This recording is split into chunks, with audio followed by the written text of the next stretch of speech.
A paz, meus irmãos. Convido você a abrir a sua Bíblia em Gênesis, capítulo 45. Gênesis, capítulo 45.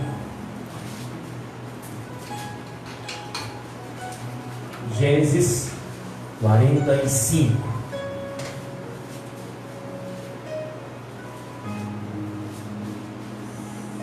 Amém? Gênesis 45.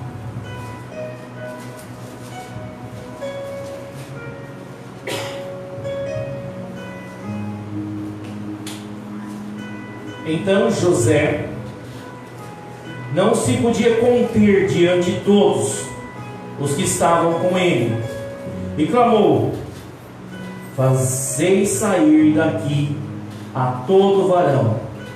E ninguém ficou com ele quando José se deu a conhecer a seus irmãos. Amém, meus irmãos? Nós queremos pregar nesta noite a sabedoria bíblica e o problema nosso de cada dia. Erga a mão aqui quem tem pelo menos um problema por dia.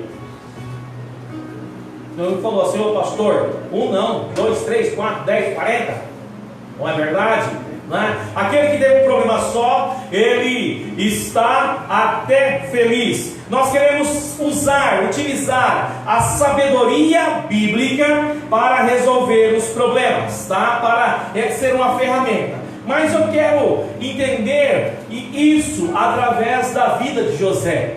Aqui nós temos esse versículo no capítulo 45, mas a história de José começa lá no capítulo 37 de Gênesis. Porque aos 17 anos, José, o filho mais novo de Jacó ou Israel, como assim você queira pensar, era Jacó, Deus mudou para Israel, porque o nome Jacó significava ladrão. E esse filho mais novo era muito amado do seu pai. Ele era muito amado a ponto de seu pai ter dado uma túnica colorida para ele. E nós já conversamos outro dia sobre a inveja e a gratidão. Isso despertou a inveja dos irmãos. E não bastou isso, José, ele tinha sonhos, né? E ele teve alguns sonhos em que ele surgia como uma espiga, como uma planta, e as outras plantas, outros molhos de planta, de trigo, curvavam-se a ele. Logicamente a interpretação já veio que seria seus irmãos. Não sendo suficiente esse sonho, teve mais um sonho em que o sol e a lua e as estrelas vinham até ele e faziam algum tipo de reverência. Isso foi o suficiente para José começar o grande dilema da sua vida. Então um dia, seu pai mandou que todos os seus irmãos fossem para uma região apacentar, mas eles foram para outra. E quando José vinha ver o que estava acontecendo, amando o seu pai, ao longe os irmãos já planejaram a morte dele, já planejaram que iam matar José. E ficam naquele dilema: não vamos matar o nosso irmão, até que um conseguiu convencer que não mataria, mas jogaram ele numa cisterna, jogaram ele num poço. Glória a Deus que o poço estava seco. E imagine José ali, lá embaixo, e vendo os irmãos falarem, pensarem o que ia decidir. Então decidiram vender José para uma caravana de ismaelitas que iam para o Egito como escravo. Pegaram a sua túnica, mataram um bicho, molharam de sangue e entregaram para o seu pai. Seu pai chorou pela morte do filho que ainda não tinha morrido. José vai para o Egito. José cai na casa de Potifar, o chefe da guarda do faraó. E lá nessa casa, como Deus tinha um propósito na vida de José. E eu quero que você guarde essa frase: Deus tinha um propósito na vida de José. Vamos falar juntos, os dois deles já?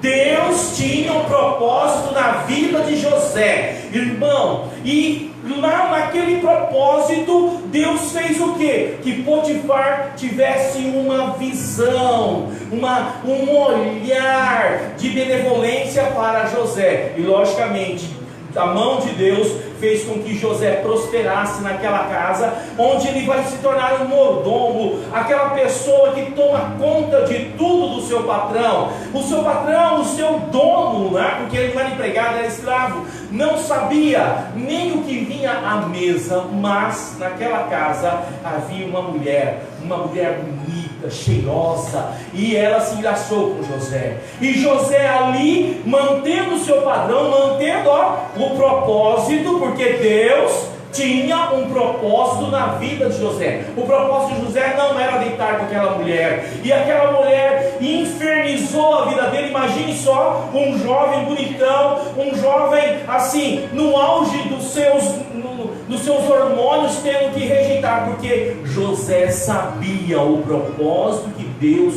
tinha para ele. E teve um momento que a mulher o agarrou, e ele fugiu, e a capa dele ficou.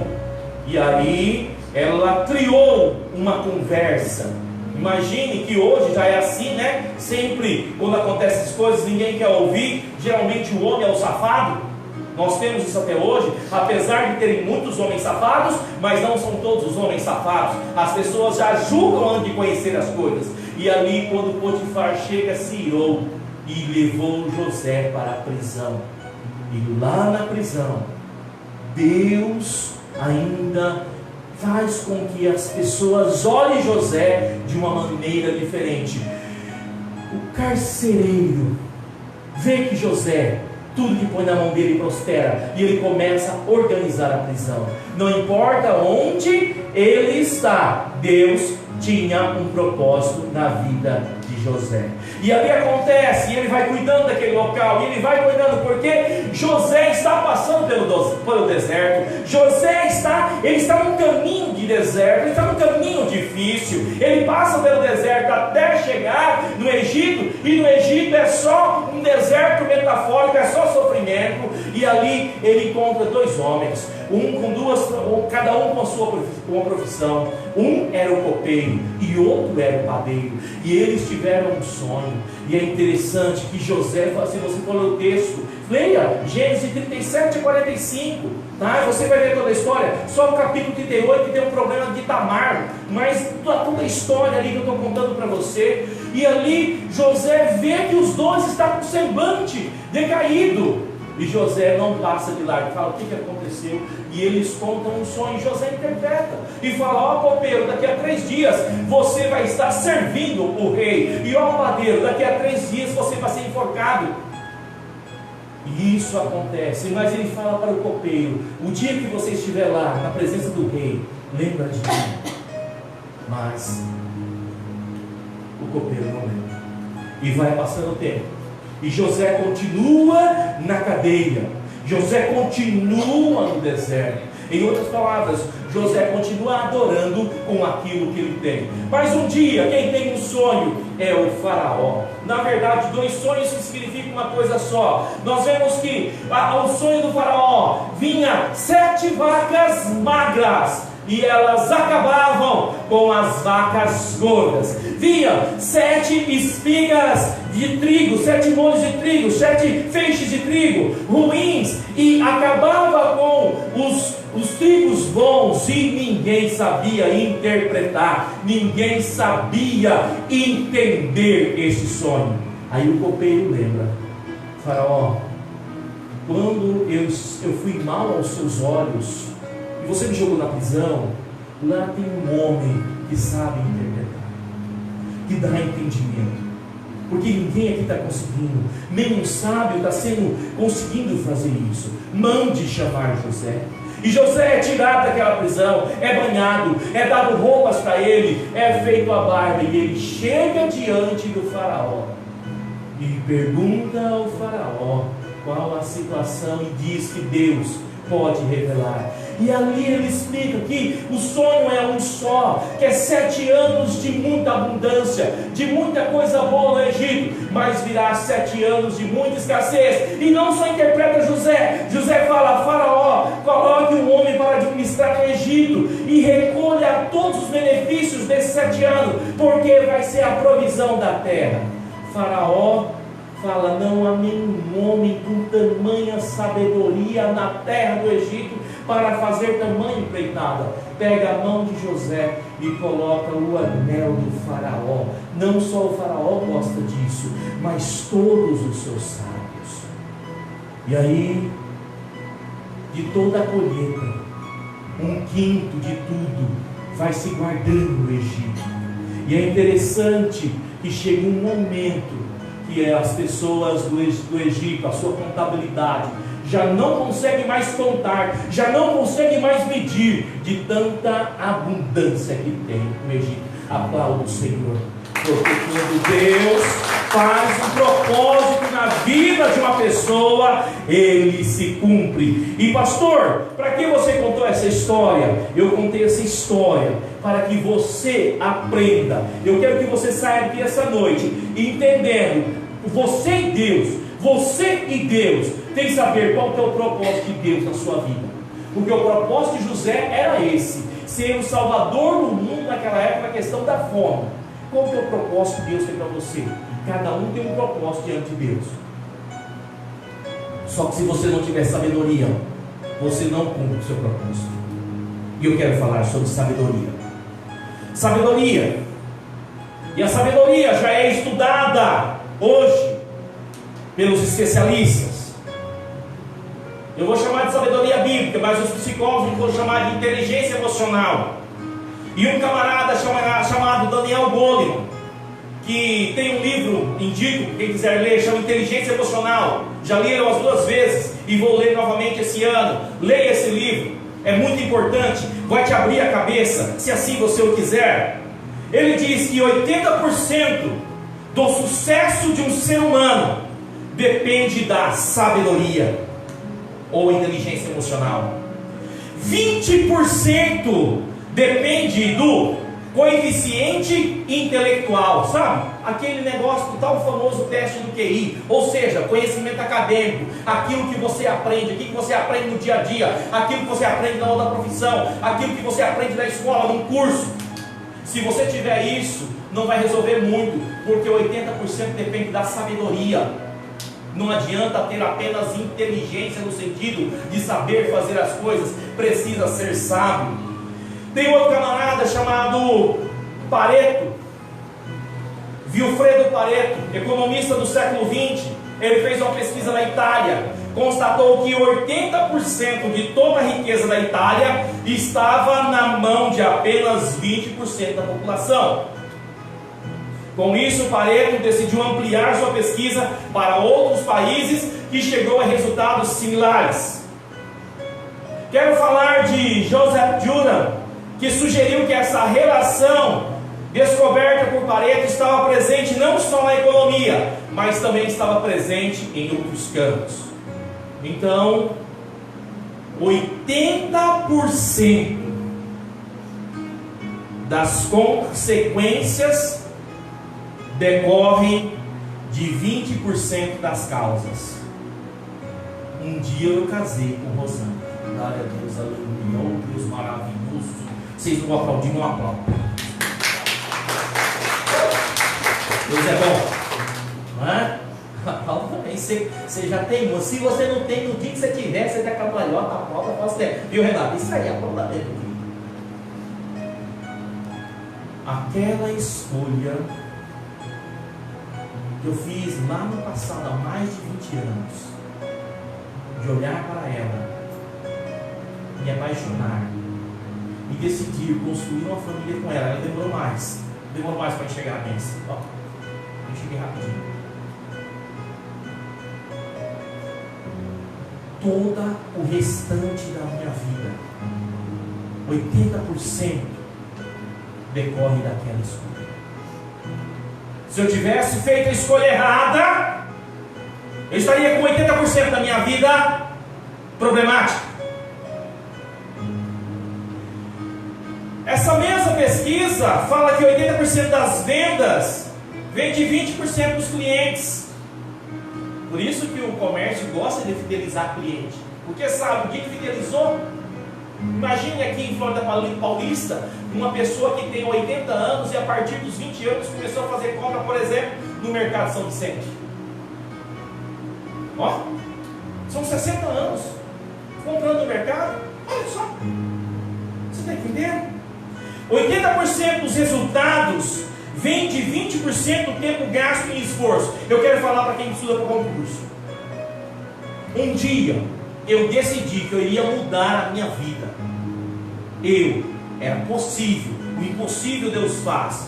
E eu falei, onde eu trabalho eu não gosto, Onde eu trabalho eu não quero. Onde eu trabalho, obrigado Deus por tudo, mas eu quero nova coisa. E eu passei 3 anos, fui para a faculdade, passei 3 anos estudando para fazer um concurso.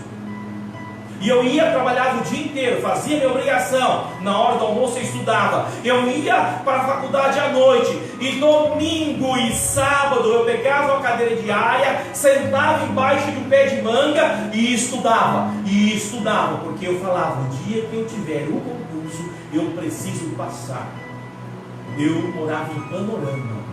Eu passei, eu era o primeiro da região. A pessoa que estava na minha frente era uma pessoa de Dracena. Até os meus professores ficaram para trás. Já faz 16 ou 17 anos que eu trabalho no estado. 3 anos de faculdade e de estudo final de semana resultaram na posse e exercício de um cargo que eu tenho até o dia da minha aposentadoria ou que Deus me recolher antes. É disso que eu estou falando. Ou seja, 20% do que você faz determina como será os outros 80%. E aí vem a pergunta: quais os 20% que tem sido a causa do seu fracasso? Porque o seu fracasso também é das suas escolhas.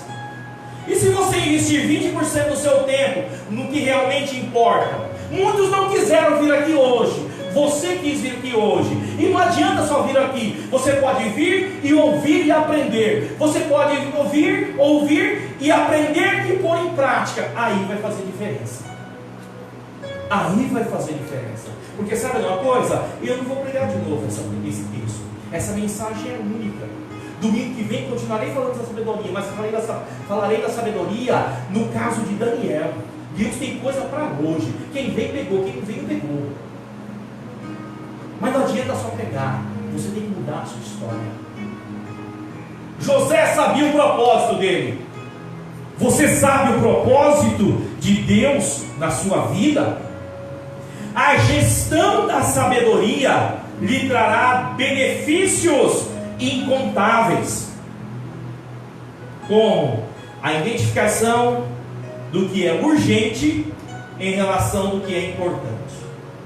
Urgência é importante. Eu vou dar um exemplo simples. Tem muita gente, urgente tem que fazer na hora.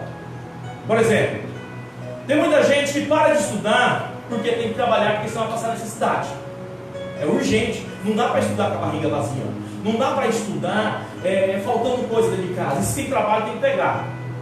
Mas aí daqui uns dias, passa essa urgência. Já resolveu o problema. Aí não volta a estudar.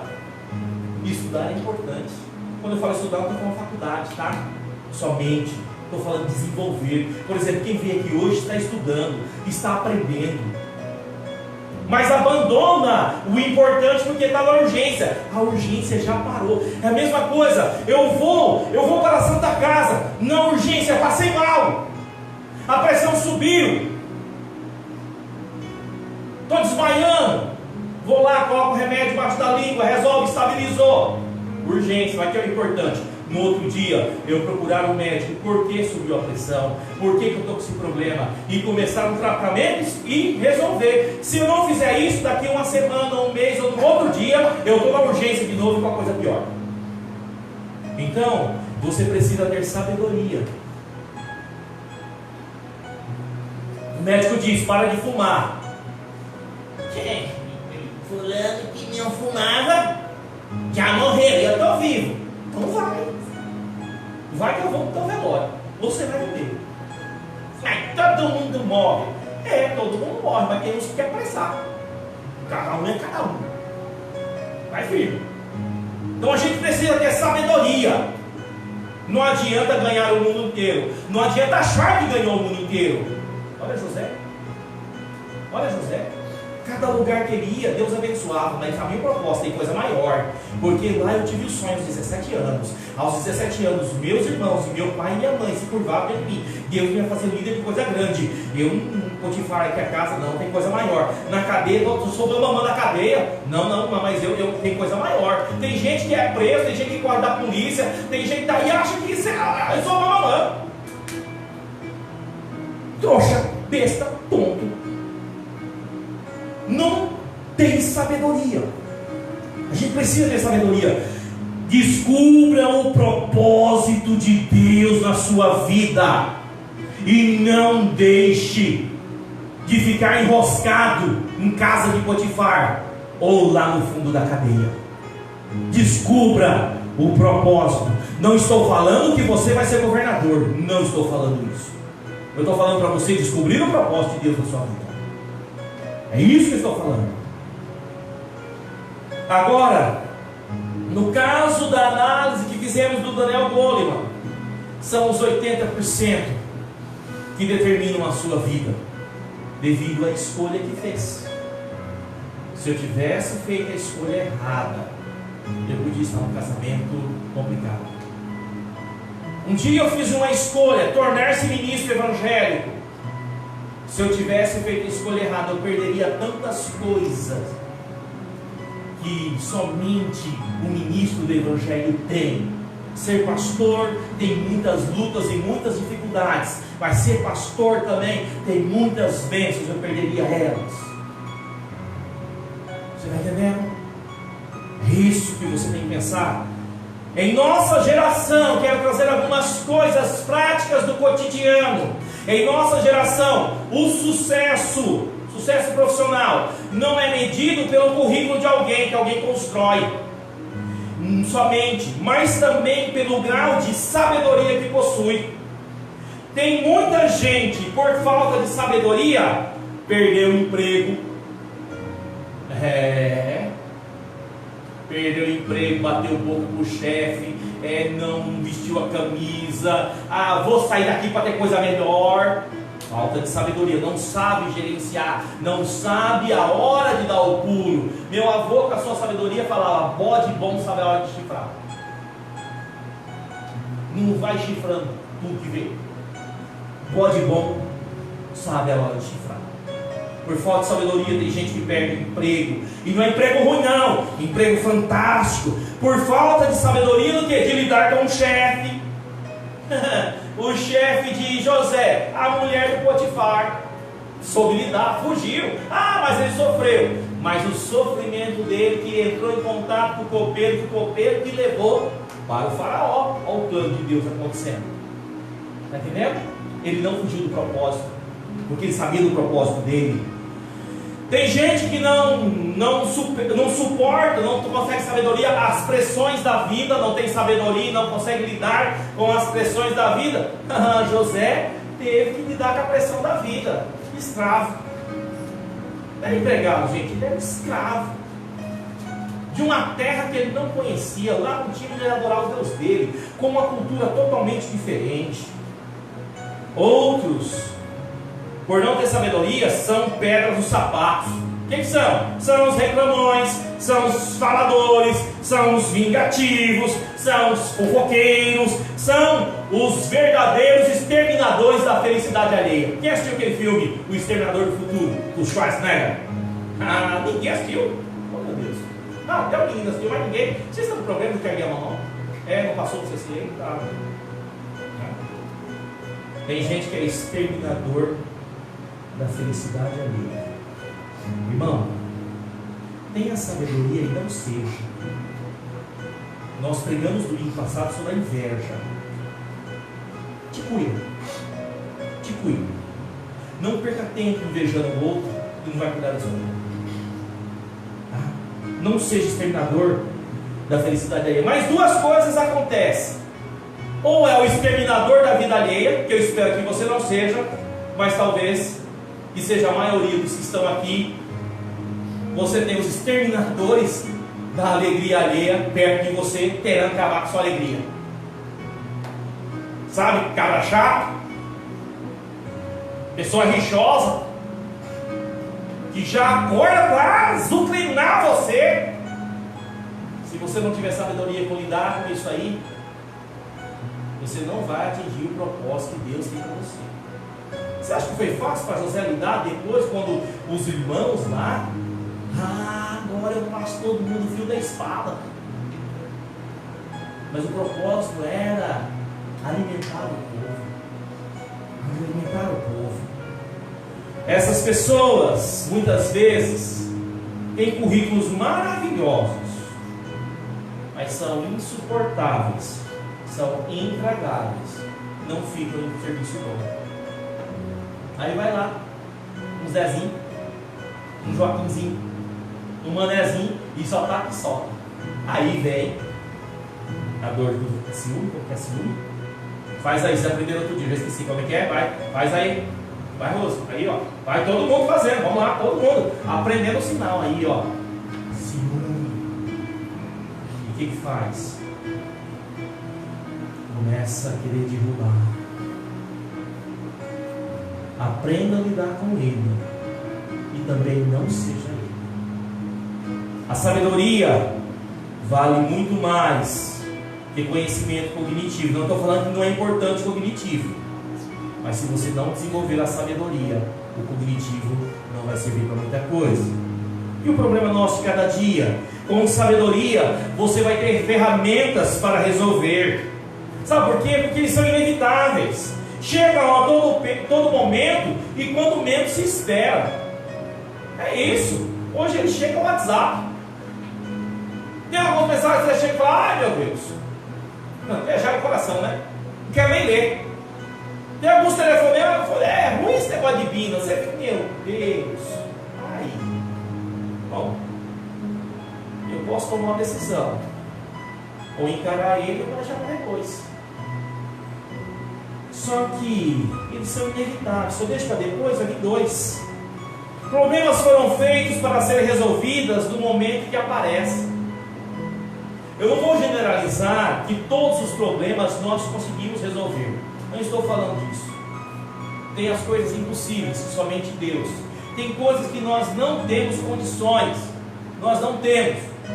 Mas eu estou falando daquele problema que você sabe que você tem ferramenta, que você tem condição. Resolva ele. Sabe por quê? O governo é dado para quem resolve o problema. O governo é dado para quem resolve o problema. Que governo? A prefeitura? Pode até ser. Mas estou falando o quê? Liderança, destaque, conseguir as bênçãos. Pastor, está falando então é a gente que consegue as bênçãos? Não. Deus dá as bênçãos. Mas se a gente não tiver a habilidade para cuidar dela, a gente joga. Quanta gente jogou fora casamento, quanta gente jogou fora amizade, quanta gente jogou fora a vida espiritual, quanta gente jogou fora a saúde, por falta de sabedoria. Perdeu amizades fantásticas por falta de sabedoria. Como é que você vai crescer na vida se você não resolve problemas? É interessante. Eu acho que quase todo mundo quer ser rico. Talvez nem todo mundo quer ser milionário. Mas se quer rico, quer melhorar de vida. Porque se não fosse assim, você estava sossegando na sua casa. Você não queria procurar sempre melhorar. Só que as pessoas só olham o resultado, não vê o processo. José, governador do Egito. Olha o processo. Fulano é rico, tem que lidar com mais inveja, tem que lidar com mais dinheiro, pode perder, vai pagar mais imposto, né? Vai ter gente interesseira perto, vai ter que lidar com isso. Mas as pessoas querem só o final. Você vai na academia, né? E vê aquela moça, as mulheres veem aquela moça, né? Nossa, aquele bumbum tá na nuca, a perna tá torneada, nossa, a barriga trincada. É o resultado. 6 anos, 2, 3 horas por dia malhando, final de semana, meia colherzinha de chá de sorvete. Só. Aí ninguém quer, mas quer o resultado final. A gente precisa resolver os problemas. Quem possui sabedoria enfrenta os problemas a fim de crescer, amadurecer e não para sofrer. E a base da sabedoria são 3 coisas que eu quero passar nessa noite: motivação, autocontrole e empatia. Sabe o que é empatia? É entusiasmo. Pastor, não está isso na Bíblia. Está quando Davi fala: quem é este incircunciso que ousa zombar do exército de Deus vivo? Saul, se não tem ninguém que vai lutar com ele, diga que eu vou. Olha que entusiasmo. Olha que entusiasmo. Isso é entusiasmo. Não era problema de Davi. Davi não estava na guerra. Davi ficou em casa cuidando das ovelhas e ele foi só levar comida. Ó, vai embora. O problema não é seu. Mas o entusiasmo fez Davi ser quem é. Autocontrole. Sabe que é autocontrole? Aquele fruto do Espírito chamado domínio próprio. Ah, esse é difícil. Mas quem se domina, ele vence. E a empatia, colocar-se no lugar do outro, é quando Jesus falou para aquela multidão. Na verdade, não falou para a multidão, falou para os discípulos. Os discípulos chegaram: ó, Jesus, já é tarde, o povo ficou aí, ó, despede eles, para que esse falatório, né? Ó, tá na hora, pastor, acabou, ó, despede, o povo tem que jantar. Estão aqui falando, tá falando, ó, o povo tem que trabalhar amanhã. Acaba logo aí. Aí Jesus, olha, resolve o problema. Dai de vós e comer. Por que Jesus fez isso? Porque Jesus tem empatia, sabia que eles não tinham o que comer. Não, vamos cuidar desse povo. Sem sabedoria, você não vai ter motivação.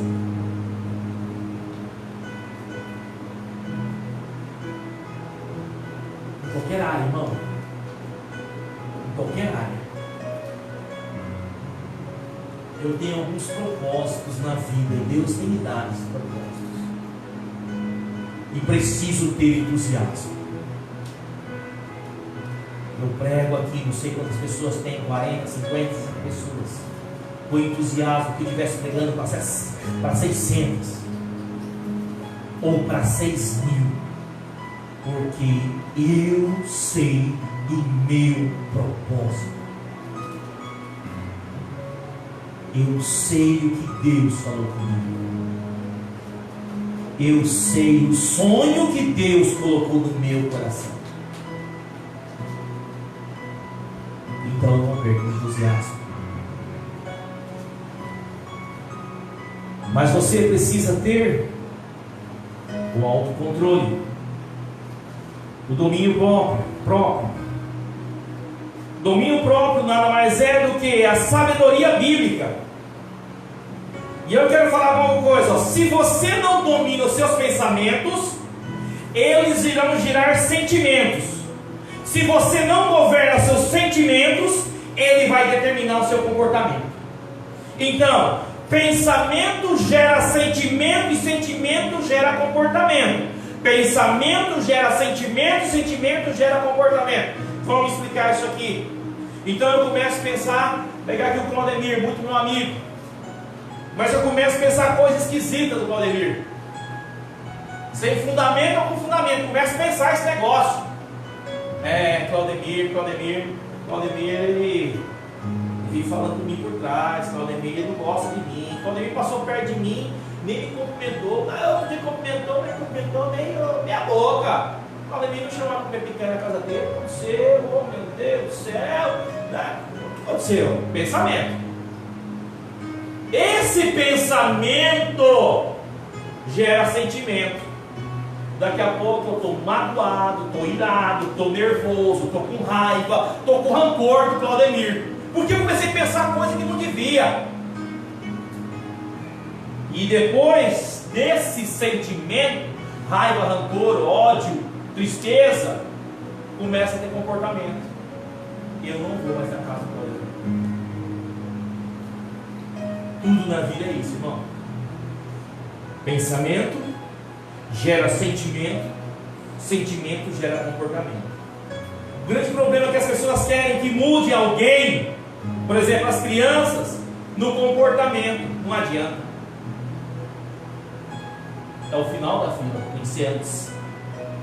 Por isso, Claudemir, abre lá, por favor, Filipenses capítulo 4, versículo 8. Eu sempre volto, pega o microfone e lê alto este versículo. Filipenses capítulo 4, versículo 8. Você pode abrir também. Isso é a bússola da Bíblia para você ter entendimento, ter sabedoria. Você tem que tomar cuidado com o que você pensa. O diabo começa a colocar setas em você de pensamentos ruins contra outra pessoa, contra o irmão da igreja, contra a liderança da igreja, contra um parente, contra um patrão. Daqui a pouco você está com sentimentos ruins, porque você pensou errado, e daqui a pouco você está com comportamento ruim. Você sai da igreja, você sai do serviço, você abandona a família, perde a amizade. Lê, Claudemir. Quanto ao mais, irmãos, tudo que é verdadeiro, tudo que é honesto, tudo que é justo, tudo que é puro, tudo que é amável, tudo o que é de boa fama, se há alguma virtude e se há algum louvor nisso, pensai. Olha só, tenha pensamentos bons. Pastor, mas como que eu faço pensamentos bons? Um dia eu vou falar aqui sobre os sentidos, tá? Uma pregação já está preparada sobre os sentidos, tá?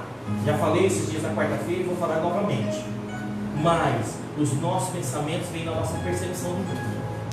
Tato, vai falar certo, tá, Moisés? Visão, audição, olfato, gustação. Isso a gente percebe o mundo, tá? E aí nós formamos os nossos pensamentos.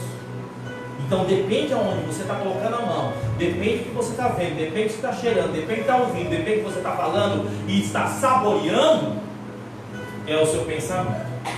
E o seu pensamento vai te gerar sentimentos. E eu já falei que nós, o mundo que nós somos, já expliquei aqui na semana de palestra, o nosso inconsciente é vasto e ele nos faz levar por mares dantes nunca navegados. Ele nos leva. E aí nós temos comportamento. Só que vocês vão ver só a ponta do iceberg do comportamento. Não vê o pensamento e o sentimento. Se você continuar pensando coisas ruins de alguém, você vai ter o sentimento ruim e você vai ter o comportamento ruim. Ah, mas é cada um por si. Tem uma coisa: enquanto você não aprender a lidar com pessoas difíceis, você não vai prosperar. Você tem que aprender. Porque você é uma pessoa difícil. Eu sou uma pessoa difícil. Empatia.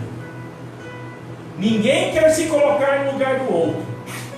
Você chega no lugar e você começa a falar de um problema. A pessoa para de te ouvir, já te corta e fala de um problema maior.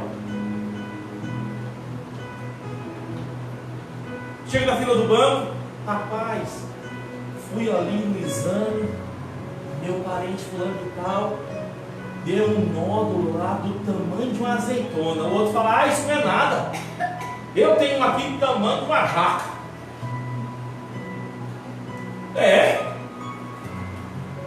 Nem espera. As pessoas não têm paciência. Como vai desenvolver empatia?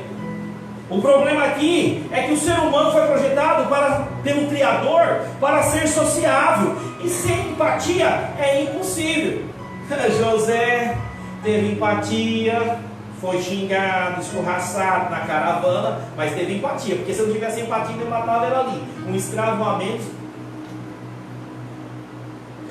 Na casa de Potifar teve empatia, porque se não tivesse empatia, Potifar não tinha levado ele ao grau, até cuidar dos outros escravos. Teve empatia. Foi expulso da casa, está na casa, desceu para a prisão. Lá na prisão teve empatia. Teve a empatia do carcereiro, teve a empatia dos outros presos e teve a empatia de 2 presos especiais. Quando ele vai na presença do governador, do faraó, ele sabia falar, gente. Ele sabia se comportar.